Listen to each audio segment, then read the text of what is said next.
The shrine 2010 को dislike या like कीजिए। फिल्म की शुरुआत होती है एक ऐसी जगह को दिखाने से जहाँ पर रिचुअल यानी जादू वगैरह किए जाते हैं। यहाँ एक आदमी जो एक कंपनी का वर्कर था, उस पर जादू किया जाने वाला था। आसपास एक कल्ट था जो काला जादू करते थे। उन्होंने काले रंग के हुड्स पहने हुए थे और वर्कर को भी बांधा हुआ था। तभी वो वर्कर के चेहरे पर मास्क पहनाते हैं, जिसके बाद हथौड़े से उसके मास्क पर वार किया जाता है। उसका पूरा ही चेहरा कुचला गया, जिस वजह से उसकी मौत हो जाती है। ये कल्ट कुछ मंत्र करने लगी, जो देखने से लग रहा था कि ये शैतान को इंसानों की कुर्बानी देते हैं, और इस वर्कर को मारकर भी इन्होंने ऐसा ही किया। इसके बाद हम एक रिपोर्टर लड़की को देखते हैं जिसका नाम कार्मेन था, और अब से हम कार्मेन को मैं कहकर बुलाएंगे। अब कार्मेन यानी मैं हमेशा अपने काम में मसरूफ रहा करती थी। मुझे नई कहानियों की तलाश थी। मेरी इसी आदत की वजह से मेरा दोस्त खुश नहीं था, क्योंकि मैं उसे वक्त नहीं दे पाती थी। मेरा दोस्त मुझे कहने लगा कि कार्मेन जरा मेरे साथ भी कुछ वक्त गुजार लिया करो, जिस पर मैंने उसे कहा कि देखो मुझे अपना काम बहुत प्यारा है, अगर मैंने इस पर ध्यान नहीं दिया तो ऐसे तो मेरा फ्यूचर, मेरे प्लान्स, ख्याल सब बर्बाद हो जाएंगे। जो बात मेरे दोस्त को बुरी लग गई। फिर जब मुझे उस वर्कर के लापता होने की खबर मिली तो मैं अपने बॉस के पास गई। अब वो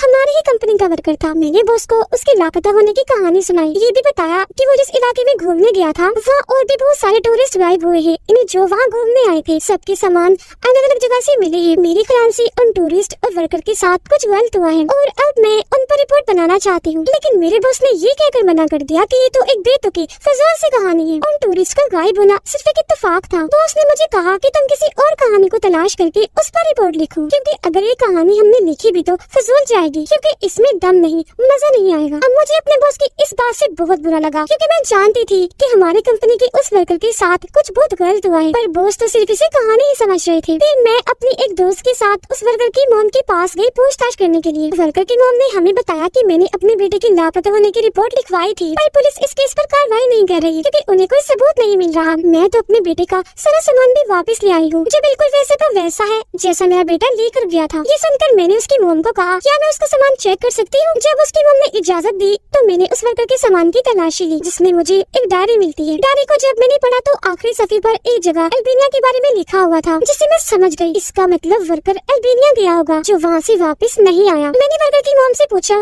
क्या आपके बेटे की डायरी मैं अपने पास रख सकती हूँ? मुझे कुछ छानबीन करनी है, जिस पर उसकी मॉम मुझे इजाजत दे देती है। गाड़ी में आकर मैंने अपने दोस्त को बताया कि वर्कर के लापता होने की सच्चाई अल्बानिया में छुपी हुई है, और अब हम वहाँ जाएंगे छानबीन करने के लिए। ये केस मेरे दिमाग में बैठ गया। रात को जब मैं अपने कमरे में थी तो अचानक मेरे कमरे की खिड़की खुल गई। मुझे अजीब सा लगा, पर जब मैं खिड़की बंद करके मुड़ी तो मुझे वर्कर की आत्मा दिखी, जिसकी हालत बहुत खराब थी। आंखों से खून आ रहा था। वो चिल्लाकर मुझे कहता है कि दूर रहो मुझसे, मेरे बारे में मत सोचो। ये देख मैं बहुत डर गई। अचानक मेरी आंख खुल गई, तब मेरी सांस में सांस आई कि मैं तो बस एक सपना देख रही थी। अगले दिन मैंने अपने दोस्त के पास जाकर उससे माफी मांगी अपने बुरे बर्ताव के लिए, और उससे पूछा, क्या तुम मेरे साथ अल्बानिया चलोगी? पर उसने मना कर दिया, ये कहकर के ना भाई ना, मैं तुम्हारे साथ बिल्कुल नहीं जाऊंगा, क्योंकि मैं जानता हूँ तुम मुझे अपने मतलब के लिए ही साथ लेकर जा रही हो। इसके बाद अगले दिन जब मैं ऑफिस गई तो मेरे बॉस ने मुझे एक टॉपिक जो एक कहानी थी वो देकर कहा कि तुम इस पर रिपोर्ट बनाओ। लेकिन मैंने क्या किया, उस फाइल को फेंक दिया, क्योंकि मेरे पास एक टॉपिक पहले से ही था जिस पर मैंने रिपोर्ट बनानी थी, यानी वर्कर की। इतनी ही देर में मेरे दोस्त की कॉल आती है। वो कह रहा था, ठीक है कार्मेन, मैं तुम्हारे साथ चलने को तैयार हूँ। जिसके बाद अगले ही दिन हम उस जगह पर जाने के लिए निकल गए। रास्ते में मैं वर्कर की डायरी पढ़ रही थी, जिसमें लिखा था कि रहने के लिए यहाँ कोई होटल नहीं, इसलिए मैं एक बार में रुका हुआ हूँ। वर्कर में ये भी लिखा हुआ था कि यहाँ एक गाँव है जिसके लोग बहुत ही अजीब है, और तो गाँव में एक जंगल है जहाँ पर बहुत ही अजीब तरह की फोग है, यानी कोहरा। ये गाँव वाले सबको वहाँ जाने से मना करते हैं। ये पढ़कर मैं सोच में पड़ गई कि भला वो कौन सी जगह है जिस बारे में वर्कर ने लिखा। अब जब मैं और मेरे दोनों दोस्त उस गाँव में गए तो सच में वहाँ के लोग काफी अजीब थे, क्योंकि वो हमें घूरे ही जा रहे थे। ऐसा लग रहा था जैसे उन्हें हमारा यहाँ आना पसंद नहीं आया और वो चाहते हैं कि हम यहाँ से चले जाएं। इसी गांव में हमें एक छोटी लड़की मिलती है जो काफी घबराई हुई थी। मैंने बच्चे से पूछा, बेटा क्या तुम इस गांव में खुश हो? इस पर बच्चे ने साफ साफ कह दिया, नहीं बिल्कुल नहीं। फिर मैंने वर्कर की तस्वीर उसे दिखाकर पूछा, अच्छा क्या आप इसे जानती हैं? बच्ची तस्वीर को देखकर डर गई। कुछ बताने ही वाली थी कि तभी यहाँ उसके डैड आ गए। वो बच्ची पर गुस्सा करने लगे, डांट कर कहते हैं, यहाँ क्या कह रही हो, और अजनबियों से बात करने से मना किया था ना, अब जाओ यहाँ से। जिस पर बच्ची भी चुपचाप वहाँ से चली गई। उसके डैड का ऐसा बर्ताव देखकर हमें बहुत अजीब लगा, तो हम भी वहाँ से आगे बढ़ गए। आगे एक चर्च देखा जिसके बाहर फादर्स और सिस्टर्स खड़ी थी जो लोगों को दुआएं दे रहे थे। अब चर्च के ऊपर उनका जो साइन लगा था यानी क्रॉस, वो वैसा नहीं था जैसा होता है, जिससे हमें ये समझ नहीं आ रही थी कि सच में ये क्रिश्चियंस हैं भी या नहीं, या फिर इनका कोई और रिलीजन मजहब है। तभी हमें जंगल के बीचों बीच वो फोग भी दिख जाती है जिसके बारे में वर्कर ने अपनी डायरी में लिखा था। सच में फोग यहाँ पाकर हम बहुत हैरान हुए, फिर वहाँ जाने का फैसला करते हैं। लेकिन जब हम निकल रहे थे तो गाँव के लोग लोग आकर हमें रोक लेते हैं और जबरदस्ती वहाँ से भगा दिया। तो हम अपनी गाड़ी में आकर बैठ गए और इस बारे में ये बात कर रहे थे कि आखिर गाँव वाले हमें क्यों रोक रही है, जंगल में क्यों नहीं जाने दे रही है। शायद वो हमसे कुछ छुपा रही है, वहाँ कुछ तो ऐसा है जो गाँव वाले नहीं चाहते कि हमें उसके बारे में पता लग जाए। मैंने अपने दोस्त को कहा कि बेशक ये लोग हमें मना कर रहे हैं, पर हमें वहाँ जाकर देखना तो चाहिए कि आखिर वहाँ है क्या। इस पर मेरे दोस्त ने जवाब दिया, देखो ये अच्छा आइडिया नहीं है, तुमने देखा नहीं गाँव वाले कितने भड़के हुए हैं, अगर पकड़े गए तो वो हमें मार देंगे। पर मैंने अपने दोस्त से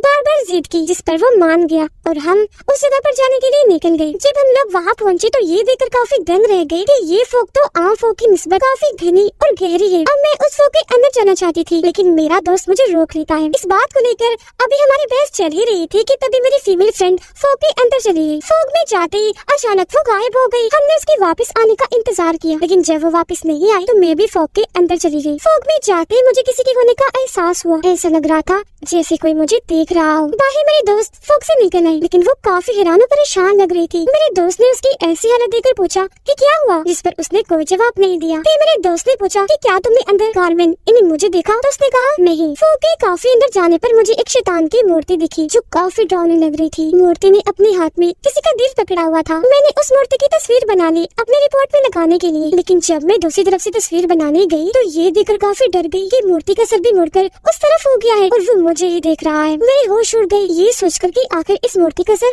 कैसे मुड़ गया। लेकिन तभी मूर्ति की आंखों से खून आने लगा और उसके हाथ में पड़ा हुआ दिल धड़कने लगता है। ये देखकर मैं बहुत डर गई। तभी आसपास से डरावनी सी आवाजें आना शुरू हो गई। मैं फौरन भागकर फोक से बाहर आई, बेहद घबराई हुई। मैंने अपने दोस्त से पूछा कि अंदर तुम्हें क्या दिखा, जिस पर उसने भी यही कहा कि एक स्टैचू, एक मूर्ति। हम लोग जब जाने लगे तो बच्ची हमारे पास आकर कहती है कि मैं जानती हूँ वो वर्कर कहाँ है जिसे तुम लोग ढूंढने आए हो। इतना कहते ही वो हमें एक श्राइन के पास ले आई और कहने लगी कि वो वर्कर अंदर है। हम जब अंदर गए तो वहाँ पर ताबूत जैसी बहुत सारे बॉक्सेस पड़े हुए थे। बॉक्सेस के ढक्कन जैसे हमने हटाए, अंदर लाशें थी जिनकी हालत अब काफी खराब हो गई थी क्योंकि सारी गन सड़ गई थी और उनके चेहरों पर वो अजीब मास्क लगाए हुए थे जो हमने शुरुआत में देखे, जो वर्कर को भी लगाया गया था। इन लाशों में हमें वर्कर की लाश भी मिल गई, जिसे देख हमें लगने लगा कि शायद गांव के ये सारे लोग एक कल्ट है जो यहाँ पर आए लोगों इन्हें टूरिस्ट की कुर्बानी शैतान को देते हैं और शैतान को जिसकी मूर्ति फोक में पड़ी है। तभी हमें पता चला कि वो बच्ची तो यहाँ से भाग गई है दरवाजा बंद करके और उसने हमें यहाँ कैद कर दिया है। लेकिन शुक्र है मेरे दोस्त ने दरवाजा तोड़ दिया और हम वहाँ से बाहर आ गए। लेकिन बाहर आकर हमने देखा कि बहुत सारे लोग इसी तरफ आ रहे हैं हमें पकड़ने के लिए। हम जल्दी से भागे, एक जगह पर आकर छुप जाते हैं। लेकिन यहाँ मेरी दोस्त की तबीयत खराब होने लगी, मगर तभी गाँव वाले यहाँ आकर हमें पकड़ लेते हैं। पहले उन्होंने जमीन पर लिटाकर हम पर पानी फेंका, फिर हाथ बांधकर हमें अपने लीडर के पास ले गए। लीडर ने भी वही हट पहनी हुई थी जिसे कल्ट के लोगों ने शुरुआत में पहनी थी और उसके सारे साथियों ने भी। लीडर ने मेरी और मेरे दोस्त की आंखों में देखकर फैसला किया कि मैं इन दोनों की कुर्बानी शैतान को दूंगा, जबकि मेरे मेल फ्रेंड को वो बंदी बनाकर रखने का फैसला करती है। मुझे और मेरे दोस्त को वो श्राइन में ले गई, जबकि मेरे दोस्त को अलग ले जाया जाता है। अंदर पूरा कल्ट था, सभी ने काले रंग की हुड्स पहनी हुई थी। उन्होंने कारमेन और उसके दोस्त के कपड़े फाड़कर सफेद रंग का लिबास पहना दिया, जिसके बाद लीडर आकर हमें गौर से देखने लगा। उन्होंने फैसला किया कि पहले वो मेरे दोस्त की कुर्बानी देंगे, इसलिए मुझे जेल में बंद कर दिया जाता है। उन्होंने मेरे दोस्त को पत्थर पर लिटाकर उसके हाथ पांव बांध दिए, पर अगले ही पल जो उन्होंने किया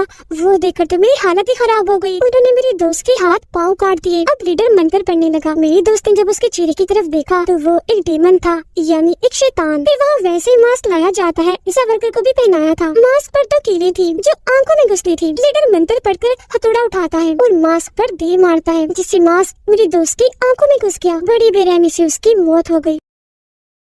बाहर जबरदस्ती मेरे दोस्त से एक कब्र खुदवाई जा रही थी। उस पर नजर रखने वाले आदमी का ध्यान जैसे हटा, मेरे दोस्त ने बेलची से उस पर वार कर दिया। उसकी गन नीचे गिर गई तो मेरे दोस्त ने मार मार कर उसे बेहोश कर दिया। फिर उसने गन उठा ली और मुझे बचाने के लिए वो निकल गया। जब वो श्राइन में आया तो देखता है कि हमारी वो दोस्त मर गई है और कल्ट के ये सारे लोग उसे बॉक्स में डाल रहे हैं। वो फिर मेरे पास आ गया। अब क्योंकि अगला नंबर मेरा था तो एक आदमी जैसे मुझे लेने आया, मेरे दोस्त ने उस पर हमला करके उसे धक्का दे दिया। वो फिर मुझे लेकर भाग गया और कल्ट को वहीं पर बंद कर देता है। लेकिन रास्ते में मेरी तबीयत खराब हो गई और मुझे उल्टी होने लगी। आसपास से डरावनी आवाजें भी आ रही थी। मेरे दोस्त ने तसल्ली दी कि घबराओ नहीं, सामने एक घर है, उनकी गाड़ी लेकर हम यहाँ से भाग जाएंगे। घर के अंदर आकर मेरे दोस्त ने उन पर गन तान दी। धमकाते हुए उनसे पूछा कि बताओ जल्दी गाड़ी की चाबी कहाँ है। पर चूंकि उस फैमिली को इंग्लिश जुबान समझ नहीं आती थी तो वो उसकी बात को समझ नहीं पाते। श्राइन में उन गाँव वालों ने इन्हें कल्ट के लोगों ने दरवाजा तोड़ दिया था और वो हमारी तलाश में निकल गयी। मेरे दोस्त ने फैमिली को बांध दिया और पूछने लगा कि बता दो चाबी कहाँ है। फैमिली फैमिली अपनी जुबान में उसे कुछ कहना चाह रही थी जो मेरा दोस्त भी समझ नहीं पाता। उनके बेटे को थोड़ी बहुत इंग्लिश आती थी तो वो मेरे दोस्त से कहता है कि मैं जानता हूँ चाबी कहाँ है। अचानक मेरी हालत अजीब हो गई। मैं बुरी तरह डरने लगी क्योंकि मुझे हर तरफ डीमंस और शैतान नजर आ रही थी जो बहुत बदसूरत थी। आंखें तो थी ही नहीं, मुंह गोल था जिसमें दांत बहुत ही अजीब खौफनाक थी। मैं काफी डर गई, इसी वजह से एक कमरे में आकर छुप गई। वो बच्चा मेरे दोस्त को किचन में ले गया चाबी देने के लिए। चाबी लेकर मेरे दोस्त ने उसके भी हाथ बांध दिए। मैं जब उस कमरे में थी तो अचानक आईने में मुझे डीमन देखा जिसने मुझे पोजेस्ड कर लिया, यानी अपने कंट्रोल में। वो अब मेरे अंदर आ चुका था जिस वजह से मेरी हालत अजीब होने लगी। मैंने जोर से चीख मारी जो सुनकर मेरा दोस्त और पूरी फैमिली काफी डर भी गई, साथ ही वो बहुत हैरान भी थे। मेरा दोस्त तो इतना डर गया कि गन लेकर वो मेरे पास आ गया। तभी वो डीमन जो कार्बन इन्हीं मेरे अंदर था वो फैमिली पर हमला कर देता है, फिर उन्हें मारकर उनका मांस खाने लगता है जो देखकर मेरे दोस्त की हालत खराब हो गई। तभी मैंने अपने दोस्त को गर्दन से आकर पकड़ लिया क्योंकि मेरे अंदर वो डीमन पूरी तरह हावी हो गया था। डीमन मेरे दोस्त को कहने लगा कि मैंने इंसानों का गोश्त खाया हुआ है और खून भी पिया हुआ है, मुझे दोनों चीजें बहुत मजे की लगती है, इसलिए आज मैं तुम्हें भी मार दूंगा। इससे पहले वो मेरे दोस्त को मारता यहाँ पर कल्ट का एक आदमी क्रॉस लेकर आ गया। उसने जैसे डीमन के सामने क्रॉस किया तो डीमन ने फौरन मेरे दोस्त को छोड़ दिया। कल्ट का वो आदमी डीमन से कहने लगा कि इस जिस्म को छोड़ दो और चले जाओ। इस पर डीमन कहने लगा कि ऐसा तो नहीं हो सकता, बल्कि मैं इस लड़की कार्मेन और सबको मार दूंगा। जिसके बाद डीमन कल्ट के सभी लोगों पर हमला करके उन्हें मारने लगा। ये देख वो आदमी अपने लोगों को बचाने के लिए डीमन पर होली वाटर फेंकता है, जिससे डीमन अपनी ताकतों का इस कदर इस्तेमाल करता है कि उसने क्रॉस ही जला दिया और फिर कल्ट के उस आदमी पर भी हमला कर दिया। डीमन ने उसके पेट में लकड़ी घुसाकर आर पार कर दी जिससे उसकी भी मौत हो जाती है। उसके मरते ही कल्ट का दूसरा लड़का होली वाटर गिराकर डीमन पर हमला कर देता है। वो डीमन के सीने में एक तलवार घुसा देता है। डीमन जैसे कमजोर हुआ तो उसे नीचे लिटा दिया जाता है। वो लड़का कहने लगा फौरन इसके हाथ पाँव बांध दो। तो वो लोग चाकू से उसके हाथ और पाँव जमीन में गाड़ देते हैं, जिसके साथ ही वहाँ मास्क लाया जाता है। जब ये लोग मास्क पहनाने लगे तो डीमन अपना सर हिला रहा था, जो देख मेरे दोस्त ने आकर मजबूती से उसका सर पकड़ लिया। लड़की ने भी हथौड़े से मास्क पर मारा। तब तक कार्मेन यानी मैं होश में आ गई थी, लेकिन देर हो गई। मास्क उसकी आंखों में घुस गया जिससे कार्मेन की भी मौत हो गई और डीमन वहाँ से भाग जाता है। अब वो लोग सोचने लगते हैं कि मेरे दोस्त के साथ क्या किया जाए, क्योंकि वो इस गांव की असलियत जान गया था जो बाहर जाकर सबको बता देगा। लेकिन फिर उन लोगों ने अगली सुबह मेरे दोस्त को जाने की इजाजत दे ही दी। जाने से पहले मेरा दोस्त लड़की से सवाल करता है कि आखिर इस गाँव में है क्या। तब लड़का बताने लगा कि हमारे गाँव को एक कर्स्ड शराब मिला हुआ है जो कभी ठीक नहीं हो सकता। जंगल के अंदर फोग में जो मूर्ति है वो खतरनाक शैतान की है, जो भी उसे देख लेता है तो शैतान उसे पोजेस्ट कर लेता है, जैसे कि उसने कार्मेन और उसके दोस्त को किया। यही वजह है कि हम टूरिस्ट को वहाँ जाने से रोकते हैं, पर कुछ टूरिस्ट वहाँ जाकर शैतान की मूर्ति को देख लेते हैं तो शैतान उन्हें पोजेस्ट करके उनके अंदर आ जाता है। इसीलिए हमें रिचुअल करके